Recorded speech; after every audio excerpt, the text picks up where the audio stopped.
leher dari ular tersebut gitu ya. Dan ini ada simbol-simbol prasejarah ya, ada gores-goresan tertentu yang mungkin memiliki makna magis ya untuk mengasah senjata pada masa lalu sebelum berburu, sebelum kemudian berperang, atau kemudian untuk ritual-ritual magis tertentu ya. Nah, dan di sini coba kita lihat ya.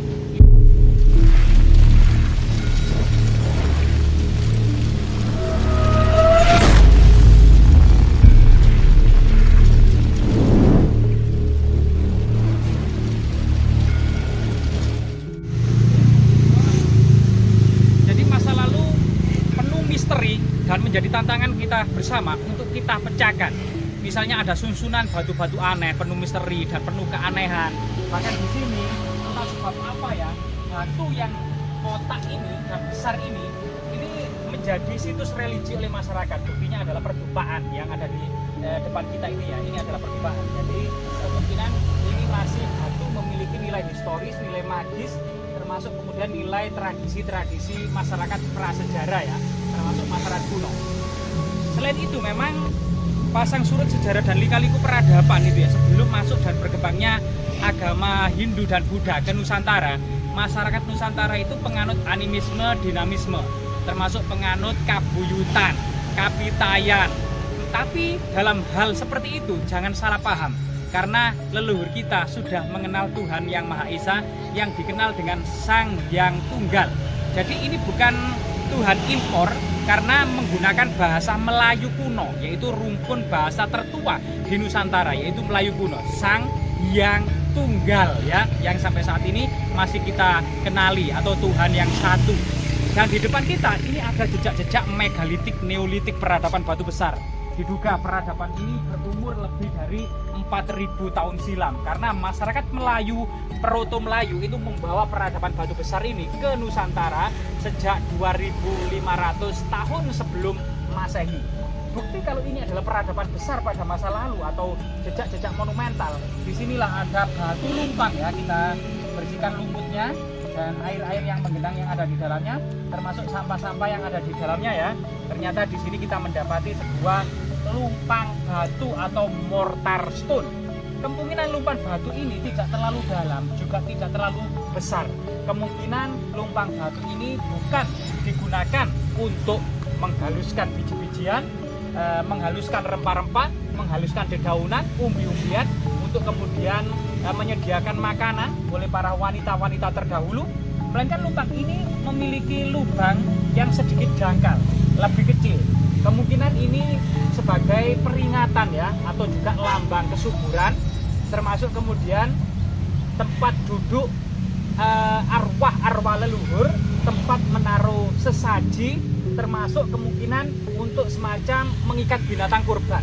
Jadi sebenarnya para arkeolog itu ada yang bersimpang siur tentang lumpang-lumpang yang sebenarnya tidak menduduki fungsi profan, yaitu untuk menghaluskan biji-bijian, melainkan memiliki fungsi ritual magis pada masa lalu, sehingga ada minimal ada lima fungsi ya, 5 fungsi. Yang pertama adalah persajian, ini tidak bisa diganggu gugat atau tidak bisa dibantah lagi ya. Yang kedua peringatan, yang ketiga adalah kurban, yang keempat adalah tempat duduk arwah-arwah leluhur, dan yang kelima adalah merupakan pengorbanan, haji pengorbanan. Sehingga kemudian lumpang batu ini pasti kemudian berhubungan dengan batu yang ada di sebelahnya. Malah batu yang besar ini malah mirip seperti naga raksasa yang bertapa membatu. Di sampingnya diduga adalah The Great Dolmen atau meja batu raksasa, juga menduduki fungsi persajian ya, menduduki fungsi persajian. Dan batu ini merupakan satu kesatuan dari lumpang batu dolmen ya. Yang batu ini memang memiliki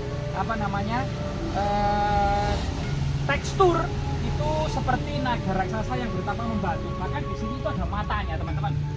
Coba di sini, teman-teman. Nah, di sini memang batunya sangat halus sekali ya. Bahkan di sini semacam ada yang diratakan, berbentuk seperti gunung, atau mungkin mirip dengan gunung Welirang yang ada di sebelah ini ya. Dan ini jelas-jelas ada matanya, dan ada alisnya, dan ada bulu matanya. Mungkin kamera bisa mendekatkan kalau di sini memang ada matanya, sehingga kemudian sebagian masyarakat menganggap ini adalah kepala ular naga raksasa yang bertapa membatu, teman-teman. Bisa di zoom. Nah, di sini akan terlihat dan kentara sekali, teman-teman. Nah, di sini semacam ada kepala dan leher dari ular tersebut gitu ya. Dan ini ada simbol-simbol prasejarah ya, ada gores-goresan tertentu yang mungkin memiliki makna magis ya, untuk mengasah senjata pada masa lalu sebelum berburu, sebelum kemudian berperang, atau kemudian untuk ritual-ritual magis tertentu ya. Nah, dan di sini coba kita lihat ya, ini ada batu dolmen yang lebih kecil, kemungkinan di sini untuk menaruh semacam takiran persajian pada masa kuno ya. Jadi persajian ini sesuatu yang sangat unik ya, sangat Nusantara banget, muncul di era prasejarah, yaitu sekitar 2500 sebelum Masehi, era Proto Melayu. Kemudian diteruskan pada masa Deutero Melayu, yaitu kebudayaan Brongson ya. Di situ ditandai dengan kebudayaan Moko, Candra, Saneka, Kapak Corong. Namun kemudian persajian ini terus berlangsung hingga muncul dan berkembangnya peradaban Hindu-Buddha. Persajian masih berlangsung di candi-candi, bunga-bunga wewangian, perdupaan, kemenyan, pinang, daun sirih, buah-buahan, dan termasuk nasi, lauk pauk ini disajikan, yang dianggap kemudian persajian ini kemudian memberikan manfaat kepada leluhur atau kemudian arwah nenek moyang. Sehingga kemudian persajian ini selain kemudian dianggap sebagai menyediakan untuk arwah leluhur, juga diberikan sebagai rasa syukur agar harapan panen yang melimpah. Sehingga batu besar ini tak ubahnya sebagai kemudian batu peringatan, sebagai tanda untuk memulai bercocok tanam, sebagai tanda atau peringatan rasa syukur tidak kemudian memanen dengan harapan hasil yang melimpah ya. Semoga kemudian, nah batu di sini juga ada matanya, teman-teman. Nah ini teman-teman, nah ini ternyata batu dolmen ini juga ada matanya. Sehingga kemudian jika memang di Kecamatan Pacet di lereng Gunung Welirang ini peradaban megalitik pernah didata oleh Van Heckeren, ahli peradaban prasejarah, terutama di Jawa Timur ya. Itu ada beberapa desa yang penuh dengan peradaban megalitik, seperti di Sajen, Kemiri, Kesiman Tengah, Slawe, Jeruk. Itu merupakan data-data yang ada di bukunya Van Heckeren. Tidak bisa dimungkiri ternyata di seluruh kecamatan Pacet, di desa-desa itu ternyata mengandung peradaban megalitik ya, termasuk di Celaket ini, termasuk di Kembang Belor, di Kuripan Sari, di Sumber Kembar, di Bendungan Jati, di Pandanarung. Ini ternyata kita dapati peradaban megalitik, baik itu menhir, dolmen, batu gorit, batu dakon, batu jaran ya, yang memiliki batu dakon itu banyak dan banyak.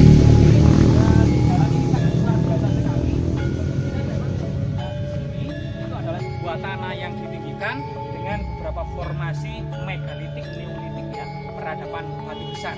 Semoga kemudian peradaban ini terus menjadi peringatan, terus menjadi pelajaran, dan terus menjadi bukti historis tentang eksistensi masyarakat prasejarah 2500 tahun silam atau 1500 tahun sebelum Masehi. Jadi jauh sebelum kemudian berkembang peradaban Hindu-Buddha di abad ke-8, ke-9 Masehi, maupun kemudian Majapahit di abad ke-13 dan ke-14 Masehi. Semoga bermanfaat.